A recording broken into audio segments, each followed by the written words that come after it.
absolutely right. I know. All right, Mike is up with the next question. Where's Mike? Hey, Mike. Hey, how you guys? Hi, Senator Vance. My name is Mike, and I own an insurance agency in North Carolina. Like everything under Biden and Harris, auto, home, and business insurance costs have skyrocketed the last 3 years, not to let alone energy and labor costs. What is your plan to help small businesses, especially small town America? Thank you, Mike.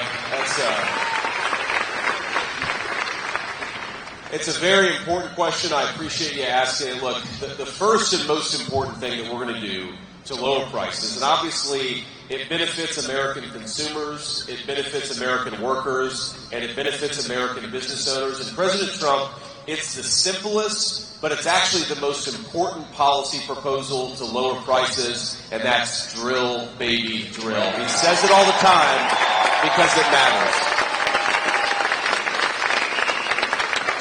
And I think some don't appreciate that when the energy goes up, everything becomes more expensive, right? Think about it. If the truck driver who's delivering the food to the grocery store is paying 45% more for diesel, then we're all paying more for groceries. If the guy delivering the lumber to the construction site is paying 50% more for gas, then we're all paying more for housing. That's what higher energy costs do, is they make it hard for us to afford a good life. Now, insurance rates. Why are insurance rates so high, especially in automotive insurance? And this goes back to Beth's question, is because of illegal immigration.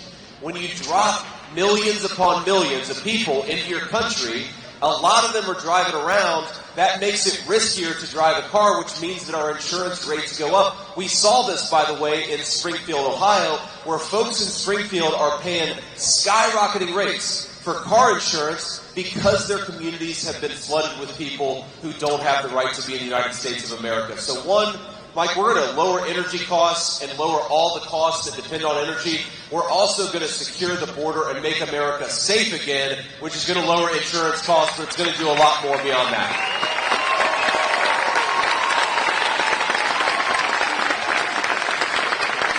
You know, on the way here, JD, I noticed at a local gas station, it was $3.10 a gallon. Anybody remember the low when Donald Trump was in the White House? $1.87 a gallon was how much gas cost when Donald Trump was in the White House. There's something that I don't think gets talked enough about, but our strategic petroleum reserve. Remember what Joe Biden and Kamala Harris did to that? And can you explain to everybody why that's important, why it's there? And will we refill it so that if we need it, it is available? Yeah, so, Laura, this is such a good question.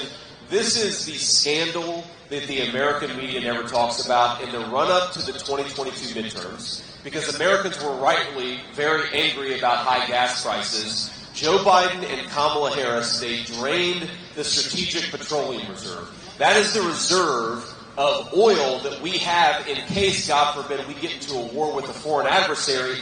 They drained it to lower the cost of gasoline, to hide from their own bad energy policies. And of course, as soon as they left office, what happened? Gas is now $3.10 a gallon at this gas station down the street. And you think it's not going to get worse? If Kamala Harris gets 4 more years, gas prices, we're going to be praying for $3.10 gasoline. It's going to be $5 a gallon, because she has declared war on American energy, and she has said herself she wants this country to go completely gasoline-free by 2040, or at least her surrogates have said that. That's going to bankrupt this country. It's going to drive up the cost of energy. But think about this. Kamala Harris drained our strategic reserve of oil so that she could win an election. What else would she do to win an election, and how much more would she sacrifice your interests and our prosperity for her own political gain? We can't reward that kind of politics, which is why I think we ought to send Kamala Harris back to San Francisco, where she belongs, and not to the Oval Office.